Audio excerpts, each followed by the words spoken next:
વિદ્યાર્થી મિત્રો, વિજ્ઞાન ધોરણ 10 13મું ચેપ્ટર વિદ્યુત પ્રવાહની ચુંબકીય અસરો એમાં છેલ્લે આપણે વિદ્યુત જનરેટર અને વિદ્યુત જનરેટર દ્વારા ઉત્પન્ન થતો વિદ્યુત પ્રવાહ પ્રેરિત પ્રવાહ, આ પ્રવાહના આપણે બે પ્રકાર લીધા, ડીસી પ્રવાહ અને એસી પ્રવાહ, ડાયરેક્ટ કરંટ અને ઉલટ સુલટ અલ્ટરનેટ કરંટ. આ ડીસી અને એસી પ્રવાહ, અને એમાં તમને એક શબ્દ મેં કીધો હતો આવૃત્તિ. દરેકમાં 50 હર્ટ્ઝ આવૃત્તિ લખેલી હોય છે, એટલે કે આવૃત્તિ. હવે આપણે આ પ્રવાહ છે એ આપણા ઘરના પરિપથ, તમારા બધાના ઘરે હોય જ છે વિદ્યુત પરિપથ. આ ઘરેલું વિદ્યુત પરિપથનો ડાયાગ્રામ કહેવાય, આકૃતિ ડાયાગ્રામ દોરી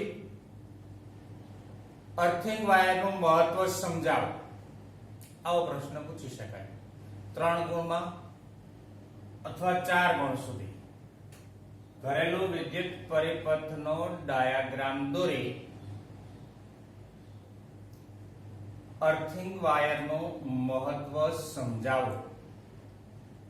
હવે જે આપણે પ્રશ્ન આપેલા આખો ડાયાગ્રામ છે, આ બે વાયર છે થાંભલામાંથી આવે વિદ્યુત મથકમાં. જ્યાં વિદ્યુત મથક હોય, નર્મદાનું હોય, તાપીનું હોય કે પવનચક્કી હોય, કે જ્યાંથી ઉત્પન્ન થતો વિદ્યુત પ્રવાહ છે વાહક તાર વડે જમીનની અંદર અથવા થાંભલા પારના તાર વડે એ આપણા ઘર સુધી પહોંચે છે. આ વાહક તાર છે વિદ્યુત બોર્ડનું ફ્યુઝ, જેને આપણે સબસ્ટેશન કહીએ, ત્યાંથી આપણા ઘરની અંદર આવેલો મીટર, અને ત્યાંથી આપણા ઘરની અંદર રહેલા બોર્ડ, જે ફ્યુઝ, સ્વિચ અને બધું રાખેલું હોય. આ S1 S2 ને S3 એ સ્વિચ છે, અને P1 P2 અને P3 એ અને પિન ને સ્વિચ. આ ત્રીજો વાયર અર્થિંગ વાયર. હવે આખો અને સમજ આપવાની છે. શરૂઆત આપણે કરીએ તો આપણા ઘરની અંદર વિદ્યુત મથકમાં ઉત્પન્ન થતો વિદ્યુત પ્રવાહ જમીનની અંદર કે થાંભલા પરના તાર વાટે આપણા ઘર સુધી પહોંચે છે. જે સૌપ્રથમ વિદ્યુત બોર્ડના ફ્યુઝમાં થઈ, આપણા ઘરના વિદ્યુત મીટરમાં થઈ, અને આપણા ઘરના દરેક ભાગમાં મેઇન સ્વિચ બોર્ડમાં થઈ અને સુધી વહે છે. જેમાં 3 રંગ છે. એક રાતા રંગનો અવાહક પડ,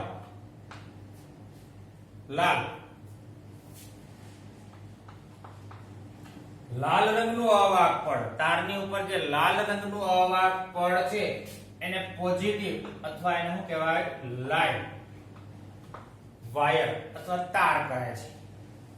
બીજું આવે કાળા રંગનું અવાહક પડ ધરાવતો, જેને આપણે કહીએ ન્યુટ્રલ. શબ્દ બરાબર. લાલ રંગનું અવાહક પડ ધરાવતો તાર, અંદર તાર સમાન હોય, ઉપરનું પડ. લાલ રંગનું અવાહક પડ ધરાવતો તારને લાઈવ વાયર એટલે કે પોઝિટિવ કહેવાય, અને કાળા રંગનું અવાહક પડ ધરાવતા તારને નેગેટિવ અથવા ન્યુટ્રલ વાયર કહે છે. જે આપણા ઘરના પરિપથ સુધી વિદ્યુત પ્રવાહને લાવે છે. આપણા ઘરના પરિપથ નું સમાંતર જોડાણ, શબ્દ બરાબર. કેવું જોડાણ હોય? આગળ જોઈ ગયા આપણે શ્રેણી અને સમાંતર. સમાંતર જોડાણ હોય 220 વોલ્ટ નો 50 હર્ટ્ઝ XZ આવૃત્તિનો એસી પ્રવાહ વહે છે. આપણા ઘરના પરિપથની અંદર સમાંતર જોડાણ છે, 220 વોલ્ટ નો વોલ્ટેજ, 50 હર્ટ્ઝ આવૃત્તિ નો એસી પ્રવાહ. કોઈ પણ ઉપકરણની અંદર આ લખેલું હોય, કોઈ પણ ઇલેક્ટ્રિક ઉપકરણ હોય તો આ લખેલો છે. આ 220 વોલ્ટ, 50 હર્ટ્ઝ અને એસી પ્રવાહ વહે છે. જ્યારે અમેરિકાની અંદર આ પ્રવાહ 110 વોલ્ટ અને 60 હર્ટ્ઝ ની આવૃત્તિનો એસી પ્રવાહ વહે છે. વોલ્ટેજ ઓછો પણ આવૃત્તિ વધુ છે. અમેરિકાની અંદર તમે એના ઉપકરણ હોય તો એનો મતલબ કે 110 વોલ્ટ 60 હર્ટ્ઝ આવૃત્તિનો એસી પ્રવાહ વહે છે. આપણા ઘરની અંદર જે પરિપથનું જોડાણ છે બે પ્રકારે હોય છે. પરિપથનું જોડાણ એક 5 એમ્પિયર નો પરિપથ, એક 5 એમ્પિયર જેનો વિદ્યુત પ્રવાહ ઓછો 5 એમ્પિયર નો વિદ્યુત પરિપથ જોડેલો હોય છે, જેની સાથે બલ્બ, ટીવી, પંખો જેનો પાવર રેટિંગ ઓછો હોય, જેનો પાવર રેટિંગ ઓછો હોય એવા બધા ઉપકરણોને 5 એમ્પિયરના વિદ્યુત પરિપથ સાથે જોડવામાં આવે છે. આપણા ઘરના મોટા ભાગના પરિપથ એ 5 એમ્પિયર અને બીજો 15 એમ્પિયર નો પરિપથ, જેમાં ઘરઘંટી, વોશિંગ મશીન, પાણી ખેંચવાનો પંપ, ઓવન જેનો પાવર રેટિંગ વધુ છે,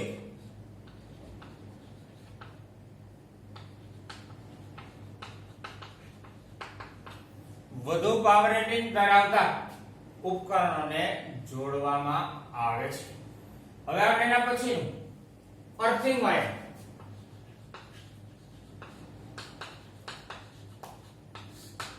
જે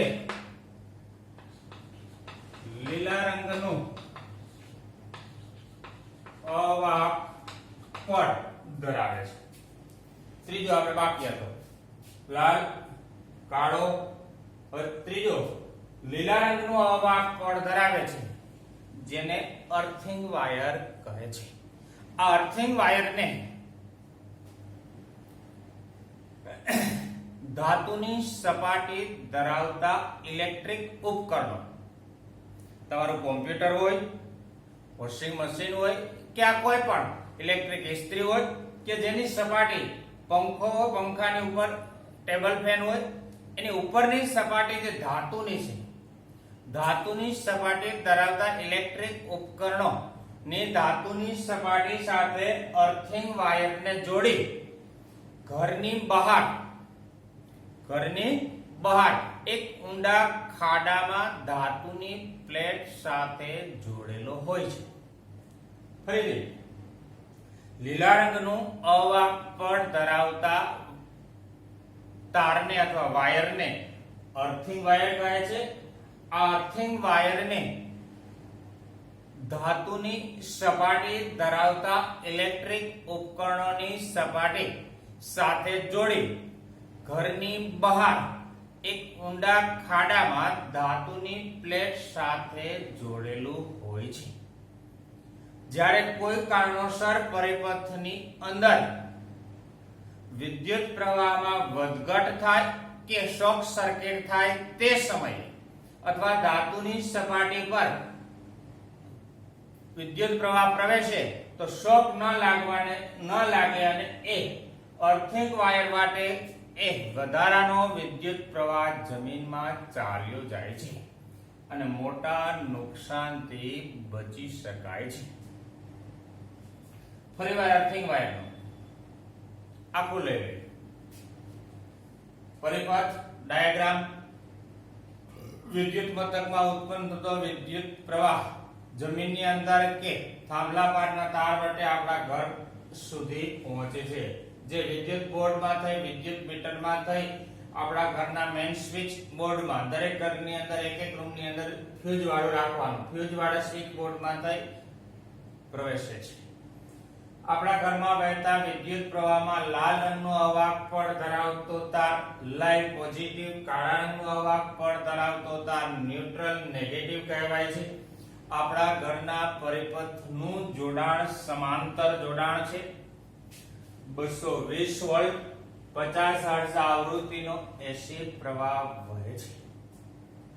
આપણા ઘરની અંદર બે પરિપથ હોય છે. એક 5 એમ્પિયર નો પરિપથ જેનો પાવર રેટિંગ ઓછો હોય એવા ઉપકરણો બલ્બ, ટીવી, પંખોને જોડવામાં આવે છે. બીજો 15 એમ્પિયર નો પરિપથ કે જેનો પાવર રેટિંગ વધુ છે એવા ઇલેક્ટ્રિક ઉપકરણો જોડવામાં આવે છે. ઘરઘંટી, વોશિંગ મશીન, પાણી ખેંચવાની ઇલેક્ટ્રિક મોટર વગેરે જોડવામાં આવે છે. પછી એવું અર્થિંગ વાયર. અર્થિંગ વાયર એ લીલા રંગનું અવાહક પડ ધરાવે છે જેને ધાતુની સપાટીવાળા ઇલેક્ટ્રિક ઉપકરણોની ધાતુની સપાટી સાથે જોડી ઘરની બહાર ઊંડા ખાડામાં ધાતુની પ્લેટ સાથે જોડેલ હોય છે. જ્યારે કોઈ કારણોસર વિદ્યુત પરિપથમાં વિક્ષેપ પડે, શોર્ટ સર્કિટ થાય ત્યારે ધાતુની સપાટી પર આવેલો પ્રવાહ, વિદ્યુત પ્રવાહ એ અર્થિંગ વાયર વાટે જમીનમાં ચાલ્યો જાય છે અને મોટા નુકસાનથી બચી શકાય છે. આ ઘરેલું વિદ્યુત પરિપથ, એનો ડાયાગ્રામ, પછીની સમજ અને અર્થિંગ વાયરનું મહત્વ અથવા પ્રયોજન, એ બે ગુણ અલગ પણ પૂછી શકાય.